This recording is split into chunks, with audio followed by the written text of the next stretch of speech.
Hey, what's up, everybody? How's it going out there? Fantastic over here. Family's out and about with other family members, so I thought this is a great time to go ahead and do a review on this Star Wars Episode 1 Electronic Naboo Royal Starship. It's from 1999. And watch, I'll get into this and then they'll come home and then my son is going to be all over it. But you may or may not notice that the upper right hand corner has a little bit of damage. So I'm going to tell you a little bit of story so that way those of you who are maybe new to eBay will learn from my lesson. But the seller decided to go ahead and ship this in his own homemade shipping box as opposed to doing the proper thing and purchasing a crush rated shipping box. And needless to say, by the time it got to me, it received a little bit of a crush where the bubble is, where it says ages 4 and up. So there's really no reason to keep it in the box because it's not a pristine box anymore. And I like to open up my stuff. As you can see here, I have some items that are opened, and for those of you who are subscribed to my channel and have seen several of my videos might notice something a little bit different, that the whole layout has changed. That's because I switched bedrooms with my 3-year-old and it's worked out great. Less windows in here, less less light, but the less windows means I can display them high against the wall, whereas before I could not display them high like this because of windows. So I like to open up my stuff and display them and do dioramas. So let's check out the Royal Starship of Naboo from 1999 without further ado before they get home. All right, let's check it out. Okay, before I continue on, I wanted to show you something that I found that I was not too impressed with. This was completely sealed. Had no problems with that. Just had that one line of tape. I don't believe it had been tampered before. You can see how it's packed in here, which is okay, but there's something that's not okay, and as you can see that, it is that loose piece right there. Kind of odd that they would not have this in a bubble or a Ziploc type of bag or whatever, baggie. It's bent a little bit, which is unfortunate. But the reason why I'm a little surprised that they would just keep this loose is due to the fact that there is an opening in the box, so that a way potential customers at the stores could push the button and check out one of the gimmicks that this Starship has, which is this button and electronic sounds. So literally, I wonder how many out there, how many Naboo Starships had any of these pieces while being loose falling through here. So a little surprised they did that. Hopefully the other one's in there. Well, find out in a minute. Okay, so here we are at the next phase. It's appropriately bagged on the main body of the Starship. Here we have the sticker sheet, which is a little warped. And as you can see, everything else was bagged as it's supposed to be, except for those two hind parts. And both of them are slightly warped. But I'm just happy that the other one didn't fall out. So kind of strange that they would have everything else bagged up with the exception of those two parts. So far so good. Also, here is the crab droid right here. Feels really fragile. I haven't had a good chance to really check it out, but it does feel really fragile. So, all right, just wanted to show you this phase right here, and I'm gonna go ahead and put it together. Well, all right, there we go. Have her all taken care of. It's actually the next day, to let you know. It's been about 24 hours. Just got back from a hike not too long ago. But I had this finished yesterday. The stickers took a little bit over an hour. You know, when you hit the age of 40, sometimes your eyesight and your hands just don't work the way they used to. So I had to use the tweezers to apply the stickers. And there were almost 100 stickers. So that was not as fun as it used to be when I was a child. But without further ado, let's get a little bit into this vehicle. Now here we are, a little bit panned back so you can get an idea of the length of this vehicle. It's advertised at about 3 feet long. One thing I found a little interesting that I had never thought about before with other play sets that may have batteries in them. As you can see, the batteries under the crab or under the what's that called? The little droid right there. Not yeah, crab droid. Well, they were left in there. Can you imagine if you had this in your wrapped up in your collection for 20 years and said, you know what, I'm gonna go ahead and open it, and you open it up and then the batteries leak acid everywhere. Luckily, these batteries that are sitting there did not leak out. That would have been something else, huh? Open up a decent little play set and then bang, battery acid everywhere. So I got lucky with that. So maybe Hasbro will think about that in the future, so that way no damage is done with the vehicles. It's got a little hole right here, as I showed you, where those that are in the store and whatnot can try it by pushing the button and whatnot, but it could backfire by destroying the product over the long term. Anyhow, let's pan a little closer here so we can get on to the inside and see what the exterior looks like. Okay, I'd miscalled this, misnamed it the Crab Droid. It's the Trade Federation Droid Fighter. But anyways, here we have it with its handle. Let me remove these batteries. This thing is a little bit on the flimsy side, so I'd be very, very careful with this falling off, but it has, and it went right back on. But you can see the detail's not too bad, right? I think the detail's pretty decent. Here's the front view of it. All right. And then the side. See it from the back and the top. Then of course pulls off, has that knob right there. Oops. Oh, you know what? It does not, doesn't seem to really want to stand upright like in the movie. Okay. All right, so it can't really, well, it doesn't have that ability to walk like this on the ships or whatnot like it did in the movie. But anyways, there we have that part. I'll show you its gimmick because it does have this little trigger on the bottom. We'll get to that in a little bit, as you can see here. Okay, now take a look from the side here. Now this is one of the things that I didn't really care for, but the part is a little warped, so I'm gonna have to find a way to keep this shut. As you can see the gap here, this is the ramp. It pulls out. You would open it like so, pulling the ramp out, setting it down here. Come on now. Wow, this thing is wide. So as you can see here, it doesn't quite fit on my ramp, my landing pad perfectly, but I mean just barely at the edge here. So anyways, I mean it's nice when it's open, so I like that part of it. Let me go ahead and raise this up for you here. No, maybe not. Aha. There we go. Okay, so let me raise this up, and you can see a little bit of the detail with the sticker and the console and whatnot. So the stickers were, they were kind of challenging to put in here, you know? When you got long stickers and then you're trying to fit them against the walls, the last thing you're gonna really wanna do is fold them or get a wrinkle in them. But it's got, you know, pretty nice detail after the stickers are in there. Here's the chair for Queen Amidala. You could use that for a diorama, you know, outside of just with other pieces outside of just using it for the interior of the Naboo ship. Pan back.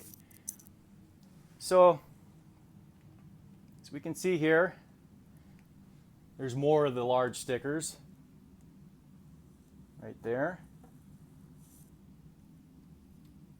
There's where our throne goes. Let's get a figure here just to get an idea of how tall they are while inside. So of course their head peeks out a little bit from this. So you have to have this open. It's not like the Falcon, where some of the newer legacy Falcon, where you can stand a figure up and their head at least almost matches the top. So they're a little taller here. And in the front here, we have this part that comes open.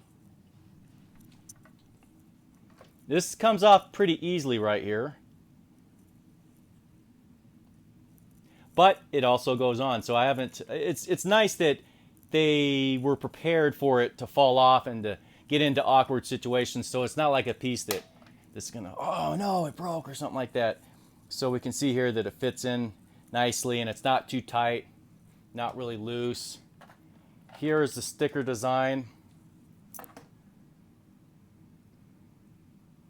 And the interior of the front here, where the shuttle pod goes. All right, not too bad. So our shuttle pod, this yellow guy right here, has a projectile at the push of a button. My son gets a kick out of these. And then here's the cockpit. Come on now. Here we go.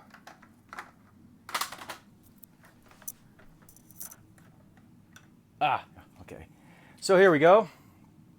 The inside. Nothing overly special. A little bit of paint here and there. There's the monitor sticker. There's where our droid can sit. And just closes like so. Just a little simple thing. All right. Nothing too disappointing. Nothing too, nothing to really write home about with this. Just a lot of clunky pieces here. That is one of the things that's it's a lot of lips. As you can see, you put a cover on something, then you come up with a lip. So nothing is real. A lot of the parts just don't stay on there smoothly. Well, okay, so let's get back to this part over here. Lift this up. These parts, oh yeah, these parts I'll show you in a little bit. So we open the main body up. Oh, let me do something. Just wanted to get a different angle. Keep slugging the camera around, and I figured I'd just pause it there and get myself into position. So as you can see here, this part slides out. So we slide it out, and then, aha, we have more room. And other portions are exposed. Now the chairs, as you can see, they recline back when you have the top latch closed. I actually like this whole setup right here. The computer interfaces, as you can see, are abundant. So you have all kinds of workstations. And it would make for some pretty decent diorama pictures, I would assume, with them in their ship and whatnot. Shuttle, ship, whatever. But anyways, as you can see here, figures would stand pretty decently. Round and about and whatnot.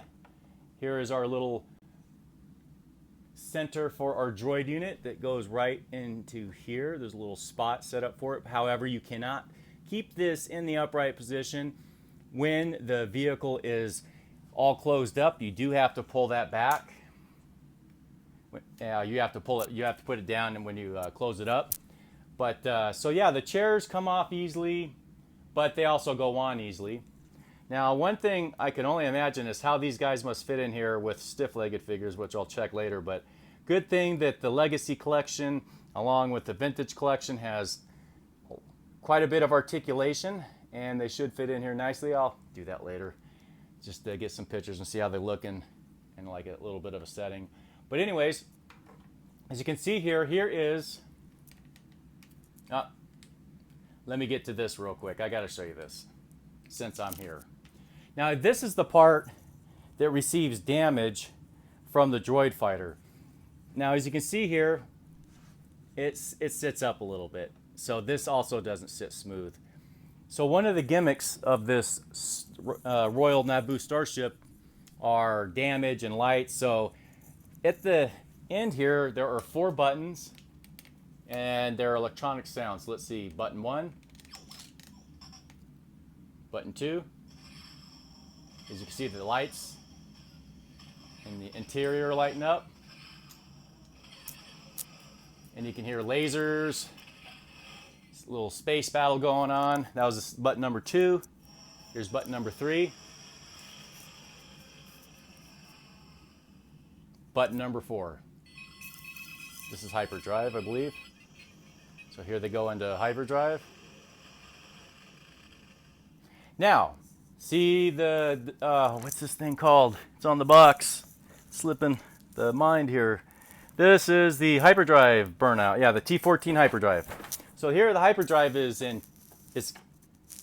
intact. Turn it around, see the stickers here and whatnot. You see the damage. Set it down nice and snug down here so that way this button over here is being pushed. And here's what happens. That Hyperdrive, oh, see it's not down all the way. There we go. So now that, remember that last Hyperdrive button I pushed, it changes once you turn it around.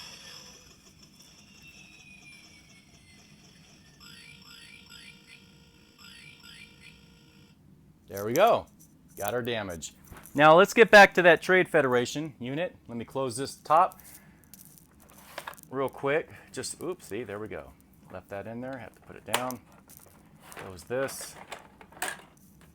See, these parts just do not sit in here all that well. Kind of sloppy looking.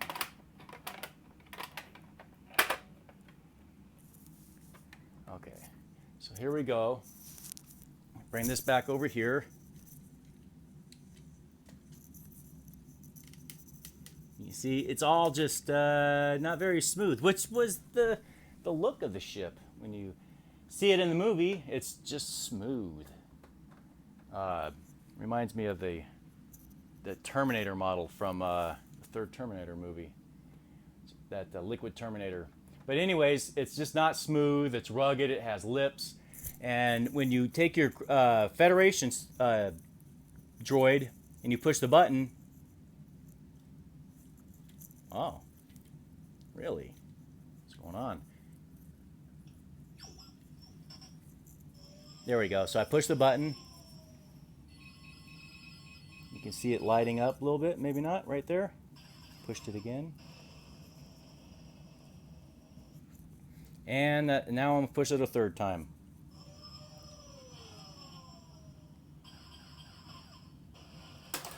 Ah, there we go. Now we have our damage.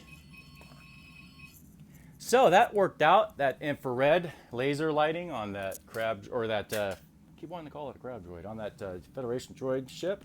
And now let's take a look at our damage here. Stickers were applied.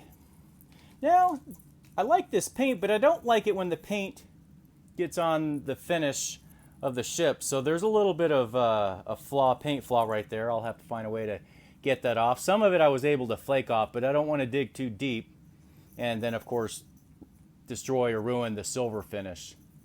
So they got a little sloppy on the paint. That's all right though. Can't expect everything to be perfect, I suppose. Now if we pan back a little bit more, let's take a look at the end here. Now these pieces, remember as I said, were a little bit warped, so they remain so. Maybe I'll try that hot water technique, try to straighten them out. But I suppose you could still spin them. If you're taking pictures, you'll just have to turn them and kind of make an illusion. Like right there, it looks straight. Spin it a little bit and you can tell it's not. So just beware of these. All right, let's take a look from another side. I figured might as well get a shot from the front, right? So here we go. Here's a view from the front. It's just that door right there. Just pops out. I like the window look. It's a nice, sleek looking vehicle. It definitely looks like it would come from royalty, I suppose.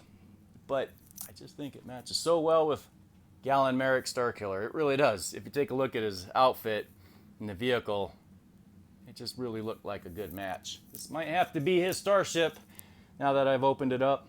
But as you can see here, there's that problem. You have to find a way to keep that down. That's just really ugly.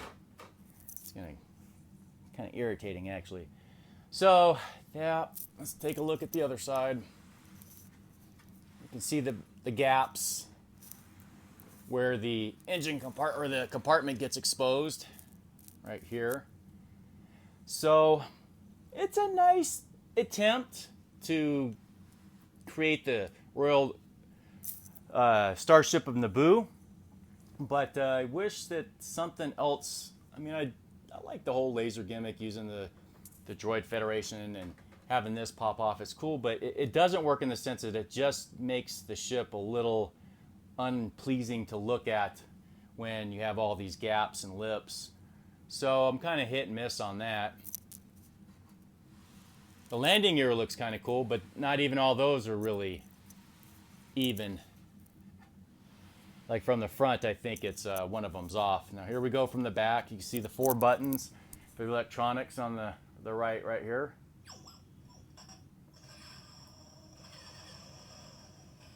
Etc., etc. All right. Now let me open this right here. Take a look at this control console that's right here. It's kind of funny how they recommend to where to put the stickers, because if you have it up like this, I mean, what's the point of having it up here? And if you put it down here, which I had thought about doing, then you have the tag here where it says Hasbro, Mexico, 1999. And if you put these on here, then of course, it's not going to be on there smooth. It's just, you're going to have the writing. So this is up here, and for diorama, if you want a diorama setting, take pictures, you're going to have to pretty much move it like this. So that seems a little out of place, in my opinion, my humble opinion. Now here we have the bay for the robot. Well, let me go grab the robot here. With the droid, the Astromech. And then it, oh good, fits in there as we can see. Now let's open it to the side. At least it's not too stiff and it's not too loose. So let's turn it over here. Let me get another view.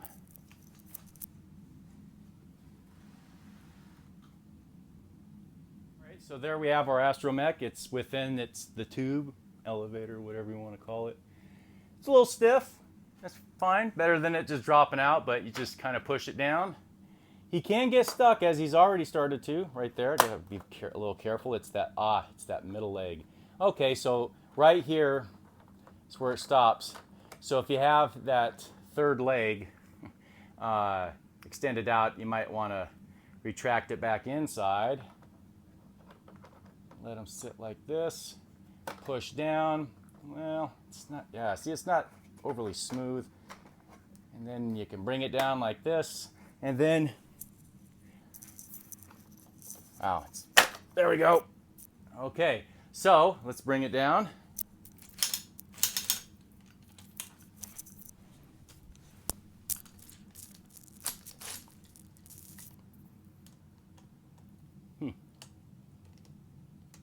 Oops, can't get the tripod low enough.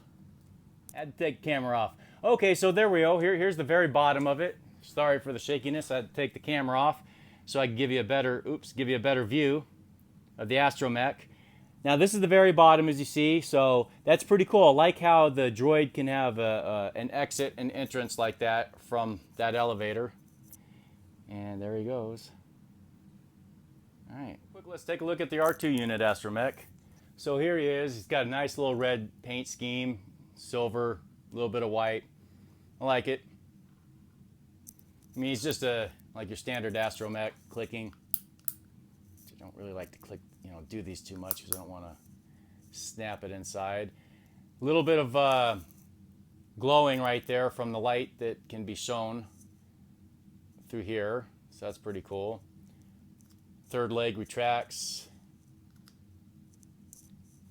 And then there we go. It's just a nice little extra R2 unit. Right, well, fitting the droid into the escape pod is, I don't know, I didn't really like it. As you can see here, he kind of just seems to barely be poking his head out. I was hoping his head would stick out just a little bit more. Some of the parts are rubbing right up against there, and you just have to make sure that he's sitting in there in a certain manner, otherwise he won't fit. Gosh, I don't have enough nails. I don't have enough fingernails to even get this open. I guess that's another thing, is you have to have some kind of fingernails to get this open. So you see how he fits in here. You have to make sure that take his legs back and wiggle him around a little bit. Hopefully don't scratch the paint, and seal him in there. And you can see here that how the parts from the droid, the Astromech's head, can get in the way. So beware to deal with that. All right, let's go on to the next. Okay, so here we are with the Astromech getting ready to leave the ship. As you can see, this door opens up, this latch opens up so our little droid can get on out, get to work. So you set him on here, however, so he can get on to trying to repair. And let's try to mimic what is on the box, where it says R2 unit and armored panels blast off under enemy fire. So let's see how well that works. Maybe I have to turn it on. Button number 1, turn that on, which is that button right there. And then pushing the button number 1. Pushed it again. That's on this. Pushed it the second time. Here's the trigger. Pushed it a third time. I'm shooting this right here. This should be it. Yep. There we go. See, that worked. Right on. Though the weight of the droid kept that one panel from popping off, it's pretty cool that at least it had enough strength to push them off. And just remember, when you put the panel back on, you have to push this down far enough. You might have to push, it depends. I guess it's relative whether or not you're pushing hard or not. But I like this little detail in the paint, except, of course, that little paint flaw. But let me see if I can get you a bit better of a view of the damage here. Stickers go well with it, and then you can see the lights. And let's see if we push it again. It turned off. Well, yep, there we go.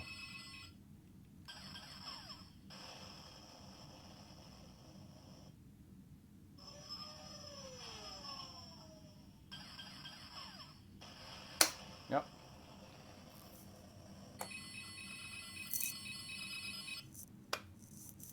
All right, there we have with that. Well, all right, I'm going to begin to wrap it up here, but before I do so, I wanted to go ahead and compare the Royal Naboo Starship with the 2008 Legacy Falcon, Millennium Falcon. You have one of girth and one of length, and they both take up a lot of space. So if you plan on taking your Starship and or your Falcon out of the package, you're going to have some space, because you can just see how much they take up. And give you an idea in comparison to a couple other play sets, there goes the original AT-AT from '82, and of course the 2008 Legacy, I believe it was Legacy AT-AT. And that thing is just a monster. It's the size of a medium-sized dog. But, well, there we go. I will leave you with some pictures so you can get an idea of what they look like in diorama setting.